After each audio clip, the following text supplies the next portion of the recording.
But honestly, that's why, even now today, that's why I have like muscles in my arms and stuff. When you work out, if you work out to a certain extent, even though the muscles will degrade over time, they're never going to fully go away. And that's why even to this day, I still have some, muscles and everything in my upper body versus some people have nothing. They got those noodle arms, right? Well, I don't have noodle arms.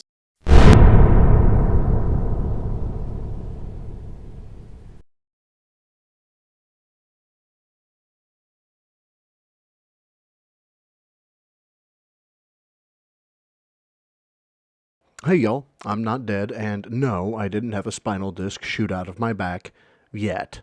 But I have heard some hotness around Phil and his Elden Ring DLC take, so I found where it starts and we're going to listen to it. Then we're going to listen to Phil's rebuttal, and I'm going to try to remember this is just a hobby and not blow my lid. He doesn't have an intro, so I must give big ups to Raw Phil right out of the gate. Dude out here doing the Lord's work, making sure I don't have to give my views to Phil. Much love, brother. Let's get started. Raise your arms in anticipation and form the sphere of pain. So I selected the clip for the new intro, which, if you haven't listened to it, please do. I wish I could make that shit up. Specifically because of the I don't have noodle arms quote. And well, really, do I even have to say much here? I don't think I do. Anytime I've seen him form this YMCA looking shit, I've always thought, how did you think this was a good idea? I'm pretty sure one time he did this ring thing, he actually looked at his bicep in admiration, which, I mean, goddamn. Clench your butt cheeks and spread them wide because it's time to get reamed up the butt once more by Elden Ring's DLC, The Shadow of the Erd Tree. That's right. Oh my god. People go so insane for this stuff, it's hilarious. So, I'm going to give him a pass on the up the butt comment for the scat man, because when I get obliterated in a game, I say that I get butt fucked or some other colorful euphemism, although the specificity of the spread your cheeks wide was a bit off-putting. Also, his epic movie trailer styled voice feels like it's for grade schoolers at story time. I mean, I'm an animated guy when I'm passionate about something, and I too do voices. I mean, listen to how I voice the guy in past videos for evidence of this, but I don't know, I was feeling secondhand embarrassment for Phil here, and I hate that feeling. But whatever. You do you, Phil. Tell us more about the DLC, I guess. it's June 21st, okay? The trailer has hit the internet. It's 3 minutes long. Of course, it's the most viewed thing in gaming today. I only got a chance to watch it about 27, 28 times before I got on the podcast today, so I may not be as well versed in the lore as others, okay, who watched it several hundred times. Of course, I jest here, but it's hilarious. At the time of me, like, looking this up, it had been on the internet for 2 hours, and it already had, like, 3 million views, and it's hilarious. You look at the description, or not the description, the comments on the video, and it's like, people have already micro-analyzed every frame of the trailer. What does he expect exactly? Elden Ring was a banger of a video game, and people have been hyped ever since the rumor of DLC came out. This has always bothered me about Phil. He seems to want to play both sides of the fence. Hey, what a surprise. No, but he seems to want to be too cool for school when it comes to things, but also the most knowledgeable person about all things all the time. He cares and doesn't care simultaneously. He is Schrodinger's dipshit. Like, there's a new character called, like, Messimer, or something like that, and he's supposed to be, like, the new big boss of this. Although, if you want my take, are you ready for this? Here's my take. It's a bait and switch. I don't think he's the final boss of the DLC at all. I think they did that on purpose to make you think he would be the final challenge, but I think there's going to be something else. That's a little hint that I've got, a little feeling I've got, just a little thing. You know how sometimes you get a feeling about something? I think that Messimer is not going to be the final boss, that it's a trick. That's what they're using to represent the DLC, but that's not it. There's something else at the end that no one's expecting. That's my take on it anyway. But anyway, Now, I haven't seen the trailer or know anything about Messimer. I've only played through Elden Ring once because once my job gets busy, I get very little time to game. So when I picked up Elden Ring, I was just trying to beat the fucker, not learn every detail about it. So if they mentioned this guy Messimer in the original game, I totally missed it. Tar and feather me if you will. Anyway, I have to give credit where it's due here. Phil gives an actual take with his opinion and doesn't say the devs are shitheads or idiots for making the trailer the way it is. And then he stops. It's a concise opinion without insulting ridicule that offers a different view into a popular franchise. I mean, they say a broken clock is right twice a day. I suppose a washed-up gamer can make a half-interesting take once every few years. anyway, so basically, here's the scoop, because I'll actually give you the real deal scoop on this DLC. First of all, it's endgame content, meaning it's going to be very challenging high-level enemies. You need to have beaten the game first. How do you know that? Because it says right at the end of the trailer, you must touch the withered hand in order to access the Shadowlands. It's like, what does that mean? They show it. It's the cocoon in which Miquella is encapsulated, and his arm's coming out of it because the cocoon's been damaged or it's rotting. And that is found down in the Blood Dungeon, underground. And if you remember, that's the Palace of Mohg, where you fight Mohg's final form, the Super Blood boss, right? And he's one of the hardest bosses, arguably second hardest boss in the game, besides Miquella. So basically, you have to have gotten down there and beaten him, because then that's what you touch to get access to the DLC. And that's way late in the game. Like, you need to have beaten most of the game to get to that point. So, you know, that's going to be... Yeah, I meant Melania. What did I say? It's Melania. That's the real final boss. What did I say? Whatever I said, who cares? So, yeah, what I'm thinking is, for me, I said Miquella. It's Melania was the true final boss of Elden Ring, the super boss, right? The one that everyone had problems with. So that being said, what's interesting about that is I'm already there, basically. I just haven't done the steps to get there yet. But, like, in my second run that I did last year, the Magic run, if you remember, I beat everything up to almost the end game. Like, the icy lands or whatever, the land of the giants, that's the end game stuff. But I've already unlocked most of the way there. If you remember, I have to go to the other underwater well area where you fight all the aliens, I think. And the final boss is the first form of the giant alien. And I think once you beat him, doesn't that unlock the magic area where you can fight the dragons? And then there's the fucking moon sorceress's plotline. I'm trying to remember exactly how you access the blood area. I think you have to beat all that first, right? I'm pretty sure you have to do all that first, and I haven't done some of that yet. Like, I did some of it, but I didn't do all of it. So I would have to go through and finish up the areas that I didn't finish yet to get to the access and beat the blood dungeon. So I'm close to doing it. I would probably another 10, 15 hours. I can get to that of Elden Ring for my run, and I saved it. I haven't deleted it. Literally, Elden Ring is right here. Hold on. My camera's blocking it. Literally, Elden Ring is right here on my dashboard. See it? I've never deleted it. It's still there. It's ready to go. So whenever we want to resume that playthrough, we can resume that playthrough, which is the magic build. And I stopped playing it in May of last year. And since this DLC is coming out in June, maybe we pick it up in May of this year, right? Maybe that would make sense. I know I let him go there for a minute, over 2 minutes at increased playback speed, actually. And just to remind you, he starts this bit by telling you he's going to give you the real scoop on the DLC. This leads to an imitation of what I'm calling the hook or catchphrase of the DLC about touching the withered hand, followed by pig-splaining what it means, the boss you have to defeat to get to this hand, and the difficulty of that boss, and the fact that Melania was the hardest boss. And then this somehow skews into a tangent about how he's almost to that point in a magic build, which skews into another tangent about where he has to go, and that he'd have to finish the blood dungeon and then beat that. And this nearly 2 minute and 30 second sped up talking just to talk session is capped off by him telling us he hasn't deleted the game, and dead air while he goes to prove it. Yes, Phil, this is the content people come to see. A man who can't even begin to board his own train of thought before jumping off because there was a shiny object in the field. This is his meaningful content. Especially if there's not much else going on, and that will give me like a month to get readjusted to the game and get back into it you know what I'm saying? So that's what I'm thinking.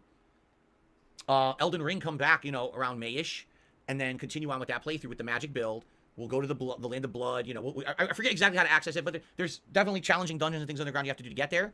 But that's what we'll do. We'll go down there and we'll continue on and go from there. So that's my take. I'm thinking that would be a good time to pick it back up and then get to the point where we know the DLC will be, so I can just continue with the DLC the day it drops. Okay. Now, they show all kinds of stuff in this trailer. If you want to see me fully react to this trailer, here's what I recommend.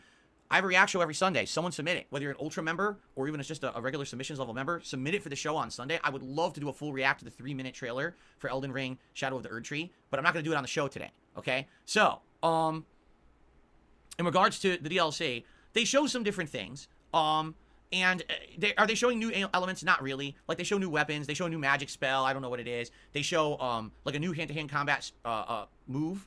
It's like this. It's like a monk doing like a flying kick or some shit. It's like, yeah, but I'm not going to use that. I'm not going to use a build like that. So most of that doesn't really affect me or doesn't really interest me, honestly.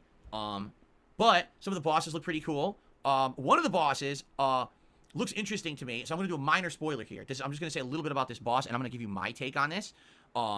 There's a boss that looks to me like a Chinese lion. You know how in Chinese culture, they dress up as a lion? It's usually a 2 or 3 person outfit, and it almost looks like a snake, but has a big golden head, and they dance around in it. It's like a ceremonial lion. One of the bosses looks like that, and apparently has like lightning ability, because it shows like lightning coming down. And I'm theorizing in my head, I'm like, again, it's a bait and switch. I guarantee you it is. Because if you know the Chinese lion lore, it's not one person. It's always more than one person in the outfit. So how much you want to bet you start off fighting that guy, and that's phase 1, and when you beat phase 1, then it breaks into multiple. How much you want to bet it's a boss that breaks into multiple fights, right? Multiple people to fight at the same time. I almost guarantee you that's what's going to happen. I had to stop it here for multiple reasons. First, how do you go a solid 2 minutes? Well, actually greater than 2 minutes because I'm running fill at 125%, but how do you go that long without actually telling the audience the scoop that you referenced earlier in your monologue? Just how? Second, a Chinese lion. Slower now because I didn't believe it either. A Chinese lion. Then he describes it as a 2 or 3 person thing with a golden head, and they dance around. Phil, you uncultured twat waffle, that's a dragon. You know what? It's my own fault. Why do I expect cultural knowledge from someone whose idea of exotic food is probably Panda Express DoorDash, where he writes spicy, but not too spicy in the additional info pane? Anyway, that's just my take. I could be wrong. But, you know, it shows some stuff. I don't want to spoil too much for those who don't want to be spoiled on the DLC. It shows various bosses of the DLC that look interesting. But the thing that really gets me, and I think everyone right now is scratching our heads about, okay? The DLC is $39.99.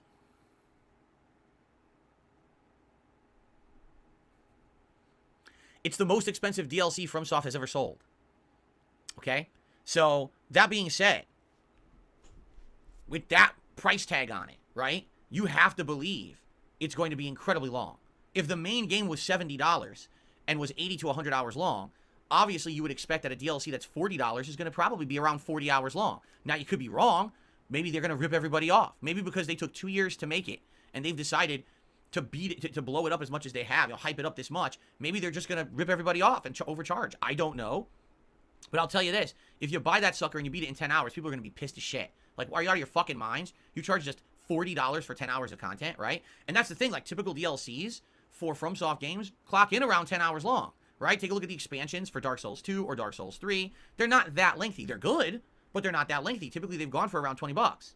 So for this one to be 40, that's a big ask, okay?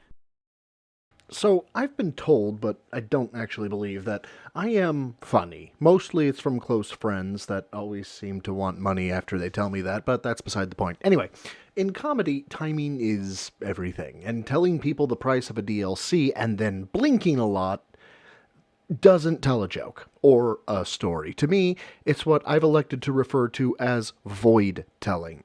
He's intentionally leaving the space dead air, which is just classic DSP, as a way of saying, because I'm not saying something here, it should be obvious that this is stupid. But it's $40. Unless you're strapped for cash or think it's not worth it, who gives a shit? Why does it matter? Unless Phil's about to go on another one of his "we have to stop letting the industry get away with this" rants, which are so cringe I half expect him to break out a katana and a fedora. But seriously though, why does this matter? We know you can ask your dents to get it for you, and someone will, or you can pull it out of your manly JPEG budget, but $40 for DLC to the game of the year in 22 actually sounds, Christ, I can't believe I'm saying this, but kinda reasonable, provided it's up to the same level as Elden Ring was. But the guy can't see the forest for the trees. He sees bark rot on one tree and thinks the whole forest is a detractor. Now also, they're selling a special edition of the game that includes the original Elden Ring, also packaged with the DLC, and that's going to sell for $79.99. Okay? So, that's $80 for the complete package of Elden Ring. But the weird part about that is, you can buy Elden Ring for like $10, $5. You can find discs of it everywhere online for cheap. You know what I mean? So essentially, they're overinflating the value of the original game back to $40 just because you need the original game to access the DLC. And I don't know if I agree with that. I do feel like that's kind of a dirty trick. You know, if you're someone who played the original, good for you. You could just easily you go right back to the spot to access the DLC for free. But what about people who maybe now I'm jumping on? So now I got to pay $80 to play the full game. Why? The original game is supposed to be like $5-10, and then if I bought the DLC, so this should be $35. You know what I'm saying? So what they're doing, they are monstrously inflating the value. In fact, I'm just curious, how much is it now? How do I go to the page for it?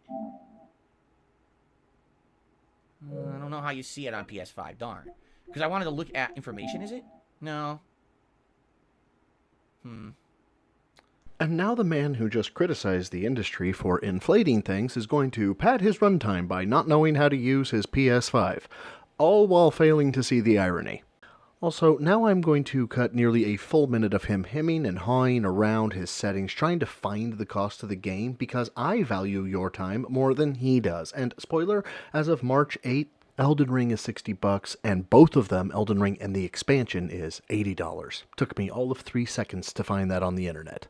I can tell you this, they already put them on here. It's already here. Holy shit, yeah. So, Shadow of the Erdtree Edition is $79.99, and they have a Shadow of the Erdtree Deluxe Edition, which also includes a digital art book and OST. That's it. It's just a digital art book and OST, and it's fucking $20 more. That's just crazy. It's already there. The trailer came out like 5 hours ago. It's already fucking here. So anyway, yeah. So there you have it. I don't know how much they're maybe they're going to charge $40 again. Maybe they reinflated the cost of Elden Ring because I know it wasn't $40. Last time I checked, that thing was going for real cheap, and now it sounds like they're reinflating the value of the game again for no good reason besides they want extra money because the DLC's coming out. There are collector's editions as well. I saw one that has an actual statue of Mesmer the Impaler, right? And someone in chat was saying there's another higher end edition that has a fucking a helmet or something. A helmet. And that's what I want to do. When I play Elden Ring, I want to wear the helmet, all right? But I will say this. In honor of Elden Ring's DLC announcement today, if we hit the $100 tips goal on either of my streams, I will wear the Knight's helmet, the Dumas helmet today, as the hat. There you go. Excuse me. So. You can't make this shit up. First he chastises a helmet bonus by mocking, yeah, that's what I want to do. I want to wear a helmet while I play. Then what does he do? He goes Filbert Rick James Burnell with, but if we hit 100 tips goal, I'll wear a helmet. Cocaine's a hell of a drug.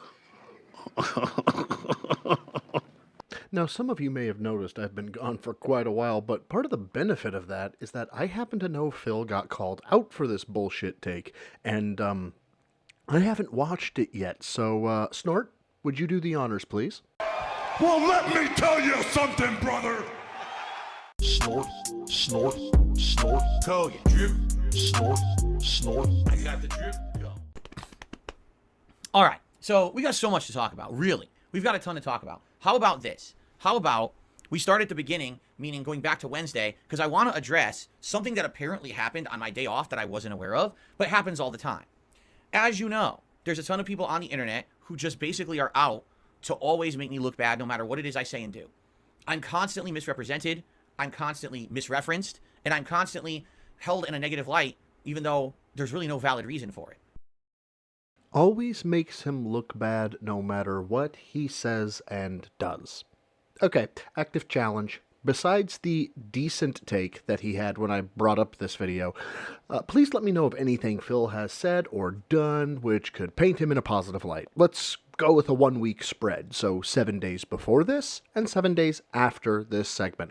What has Phil done that has been decent or good or even a sliver on the positive side of neutral? Because I can think of literally nothing. Additionally, he says he's misrepresented and misreferenced. My dude, I show you talking. I don't splice. I don't maliciously edit. I just show you. But I digress. Let's keep hearing how you're a victim. Now, if there's a valid reason for it, that's one thing. But we've got a case here where literally, apparently, there's a group of people who are really angry with me. And I don't know why, because literally what they're angry at me for didn't happen. Okay? Let's recap. and go back to Wednesday's show, all right? On this very show, the Level 1 podcast back on Wednesday, I had a big segment about Elden Ring's DLC, The Shadow of the Erd Tree. At that moment when I record the podcast, which starts around 11 a.m., okay, 11 a.m. Pacific time, all right, I talked about everything that was known at the time about this DLC. The price, the features, because we'd seen some of those features shown in the release trailer, and speculation. At that point, 11 a.m. Pacific time, the trailer for this DLC had only been present on the internet for 4 hours. It had released around 7 a.m. There was no other information. Everything was speculation. Now, what ended up happening was, over the course of the day, more information was released because Miyazaki, the guy behind Elden Ring and other FromSoft games, was interviewed. And when he was interviewed, he gave a ton of additional information about the DLC that was all positive stuff that, number one, is exactly what Elden Ring fans are looking for, and number two, actually answered a lot of the questions that we posed together when we were talking about this DLC back on Wednesday. So let's recap. Originally, when we were talking about the Shadow of the Erd Tree DLC, right, we were talking about some of the things that we actually saw in it, which included a new boss, some new gameplay elements, etc., who is Mesmer the Impaler, right? The fact that you can access the DLC, where when you find Mikella, and Mikella's body is in that rotted cocoon down in the Mohg's Blood Palace and stuff like that. So basically, we were discussing all of that in detail, lots of hype. And by the way, if you put it into perspective, the entire segment was hype. My entire border for Wednesday was Elden Ring. In fact, if I could just bring it up quickly, let me find it. Well, now, of course, I can't find it because I want to do it fast. Now I can't find it. Oh, here it is. This was my border on Wednesday. Now, if you don't think that I'm hyped for this DLC and I'm positive about it, why would I make my whole border characters from FromSoft games with Elden Ring at the top? Gonna go into speech analysis here, bud, and whew, Phil knows shit about fuck when it comes to masking deception. The claim of the entire segment was hype should stand on its own. No one knows Phil's mind. I mean, we do know, but we can never actually know. So the statement, the entire segment was hype, is all that was needed. Here's what came after that. 1. My entire border was Elden Ring. 2. Let me bring it up quickly. And 3. Now, if you don't think I'm hyped for this DLC and I'm positive about it, why would I make my whole border characters from FromSoft games? This is a classic 70s or 80s domestic abuse explanation. So, for example, I don't abuse my wife, look at the clothes I give her, or I can't have abused her, I'm a Christian. The accusation has nothing to do with the explanation, but the liar desperately needs to be believed. So they throw out proofs which are nothing but smoke. He doesn't know it because he's dumb as wet mud, but what he's actually doing is telling the audience, I've been caught. If you're not even aware, which you might not be, Elden Ring was my runner-up for Game of the Year when it came out. It was a very close battle that year for what game was going to win Game of the Year for me.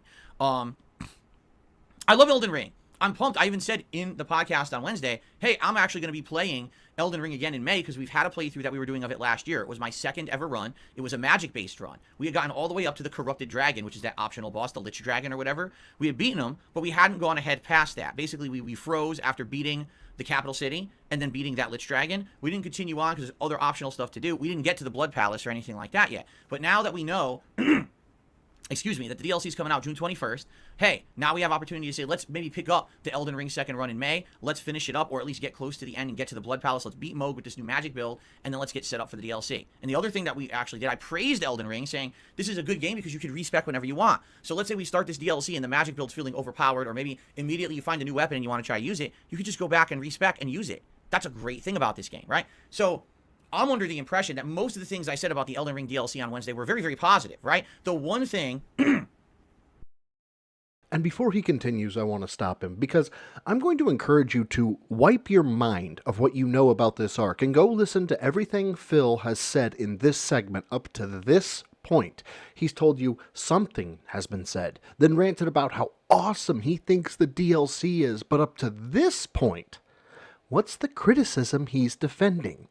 The man-child has thrown out a preemptive defense without levying what the charge is. Think about it like this. Little 10-year-old Johnny comes into the room and says, Mom, Dad, the lamp is broken.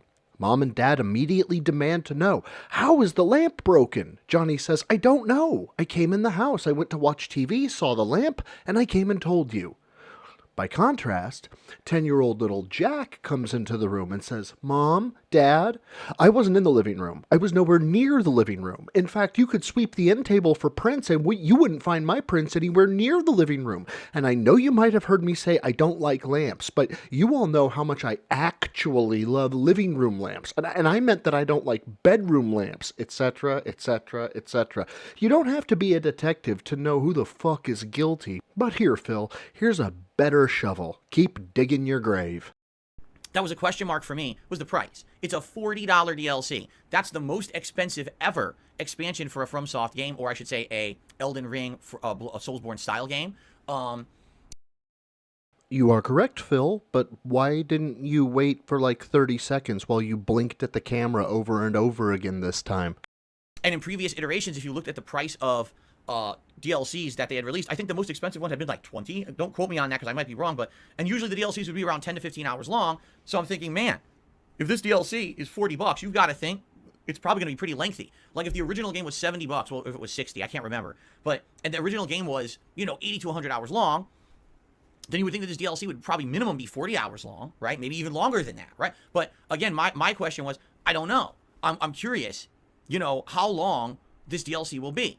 Hopefully it's not a ripoff. Hopefully it's not, because we realize there's so much hype for this DLC that we're going to charge whatever we want, right? Now, I know for a fact that Elden Ring has been very inexpensive to buy. I just don't think it's been the digital version, but I know that Elden Ring's been inexpensive to buy because I've seen copies of it listed online for very cheap, like 10 or 20 bucks, okay? But what happens is these digital marketplaces overinflate the price of the games and never drop them. So during the actual show, I attempted to go into the store and see what's the price, and I couldn't figure it out, and people revealed, it's still $40. I'm like, wow, that's kind of a lot 2 years later to be charging $40 for this game, all right? But actually, if you look online, you could get copies used for like 10, 20 bucks. I've seen it actually like clearance on sale online for like 10, 20 bucks new, but it depends on the time of year and where you're buying it from, okay?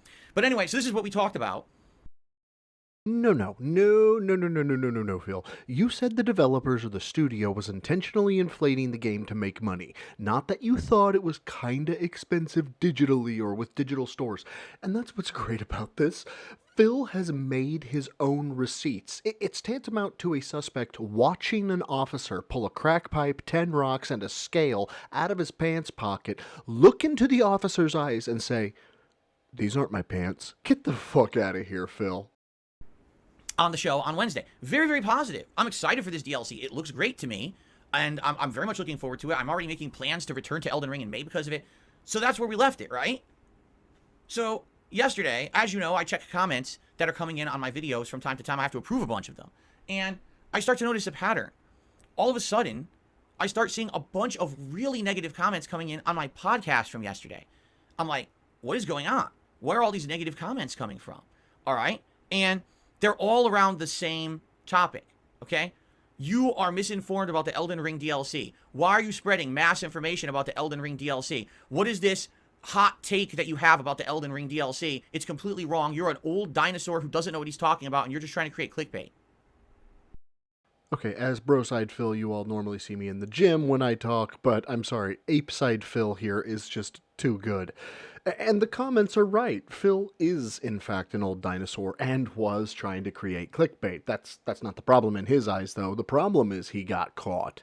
Phil thinks he's the smartest man in the room. He's the jailhouse lawyer who wants to stand up in court on a probable cause arrest where no officer or detective asked him questions or asked to talk to him and yell at the judge, "Your Honor, I demand to be let go because they did not read me my Miranda rights." Of course, having no idea how Miranda rights work, but thinking he's correct because he watched TV once where that happened. So now I'm guessing we're going to go and either hear how we're all stupid and he's smart, or that this has been a detractor conspiracy. Christ, Phil should be like a Vegas gambling game. The title of the video is like huge gaming news Elden Ring DLC. It doesn't say Elden Ring DLC sucks. Elden Ring DLC is a ripoff. It doesn't say any of that. It's actually a very positive titling of the video. If you actually look at the description of the video, there's timestamps. It'll tell you directly where to start watching my segment about the Elden Ring DLC. Okay? So there's really no excuse for someone to be misinformed about what's said in the podcast. It doesn't have a clickbait title that's erroneous or negative for the sake of getting people to click on it. And you can easily access that segment of the show by looking at the timestamp in the description. And so I'm like, I'm really confused. So I continue to read the comments. And it's so ridiculous. It's like, So you're slamming the Elden Ring DLC for being $40, but how dare you slam a DLC that's 60 gigabytes in size, the size of the entirety of the map of Limgrave, DLC with 10 boss fights, 8 new weapons, blah, blah, blah, and it keeps going on. And all of the comments are kind of like saying this now. And I'm not saying one or two. There's like dozens of comments are coming in like this. And I'm thinking to myself, what happened? I think I know what happened. Someone, of course, probably one of my idiotic haters, probably posted up an out-of-context clip or reference to my podcast, basically maybe taking the one segment where I was speculating and saying, man, I hope it's worth $40 because it could be a ripoff. Maybe they're going to just overcharge for it because you've been waiting for so long and they know there's so much hype. Now, that was one tiny moment of speculation amongst a giant segment of my podcast that was incredibly positive about this DLC. But how much do you want to bet that's the clip that was taken? And likely they went to, like, for example, what do you call it? They probably went to like a Reddit or something, right? Like a fan Reddit or something like that and posted it up there. So basically, these are people who are like adamantly looking to defend their game against people who slander it. Okay? Now, I'm not the biggest fanboy of Elden Ring. I'm a fan. I was very fair to the game when it came out. I had a ton of very positive things to say about it when it came out. I mean, it was my most played game of the year. Yes, I put more hours into Elden Ring in 2022 than any other game that year, including multiplayer games. I still played Elden Ring more, all right?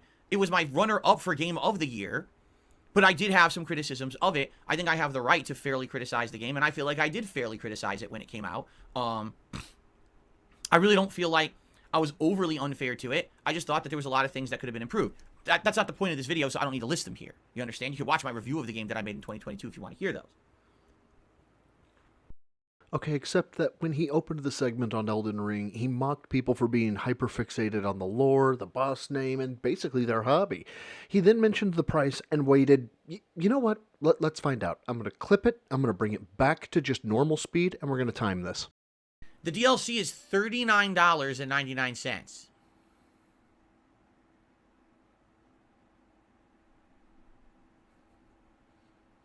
It's the...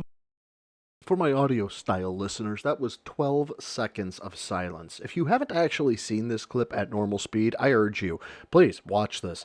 He blinks his eyes a few times and then he starts fluttering them over and over, and it's cringe and at the same time condescending, like you're a fool to consider purchasing this. So yes, Phil, people are going to see that and they are going to think you're unfairly shitting on the game because of your poverty status, which you've created for yourself. I mean, this isn't rocket science, man. But basically, to me, I'm like, so what really happened, right? And exactly, Agent Coop says you even started a second run. How could anyone say there's Elden Ring hate on this channel? But again, this is exactly the situation I live in. You guys got to understand, especially those of you who maybe are newer comers here, and you ask questions such as, why do so many people hate Darkside Phil? This is why. Oh look, Phil's going to manufacture victimhood upon himself so that he can feel better about how horribly he treats his malt wife, 672, Derek, King Be Cruel, Lavinia, and RG Beef, just to name a few. You see, whatever he dished out on them, well, they had it coming. Phil is the true victim. Phil deserves none of this hate, and if you disagree with the cult lord, Phil, you must be a detractor. Because completely out of my power, completely out of the realm of anything that I've done wrong or can control, people always misrepresent me in the eyes of the public. And they'll say that I did things I didn't do. They'll say I said things I didn't say. They'll take things out of context, right? They'll take rage moments from me playing a night of fighting games where maybe twice I rage, and they'll say that was the whole stream, right? That's what they do. And so how do you combat that? When, sadly, people on the internet are so willing to become like this big defense force for the games that they're massive fans of, and they don't do any research. Because in reality, all these people that came to the video and watched it and attacked it in the comments, because the video now has like over 1,300 views. Just so you guys know, my podcast typically gets 300 to 500 views a day. That's it. If it's a more important day, maybe up to 1,000. This one obviously has big inflated views by the hundreds. So someone posted it somewhere and people came over to attack it negatively, right? So Phil begins this little pity party segment by whining about things outside of his power, and I've decided I'm going to recommend 2 books. I'm not getting sponsored by either of these guys, they're just good books. One I've listened to twice, and one I'm in the middle of. The first is Extreme Ownership by Jocko Willink and Leif Babin. Both are two former Navy SEALs who started a consultation business on leadership. Read or listen to that book. It's what made me change my mindset from it's everyone else's fault to you know how life works, you could have anticipated that and prepared better. It was the book that opened my eyes as to how much of a bitch I was being, and well, it made me take accountability. The second book is Can't Hurt Me by David Goggins, and this is the book I desperately want the whiny man-child that is Philip Burnell to read or listen to, because if you think you have it rough, you don't know what rough is. David Goggins should out and out be dead. Him existing proves that stats can't be right 100% of the time, but if you know the story or have read the book, you'll understand how hilarious and accurate it is when I say, I bet you Phil would hear David Goggins' story, and after he was done, Phil would tell him that he, Phil Burnell, had a much more difficult life than David. And that's because that's who Phil is. He is the most professional victim. Phil closes the segment by repeating that he's a victim and that he did nothing wrong, and it's really frustrating to hear someone who is so pampered, so weak-minded, and so physically weak that he truly believes he is better than you. But that's going to do it for today. Big ups to anyone who likes, views, comments, or subscribes. I appreciate the interactions, truly. Big ups to Snort Hogan and Raw Phil. I, again, owe you both. And as always, the biggest of ups go to my members. I'll always love y'all. I'm going to stream tomorrow at 0700 hours covering more Snort Hogan content through the last few weeks. I urge y'all to attend, and thanks to anyone who shows up. Till next time, swole is the goal for a troll. Lift heavy, eat clean.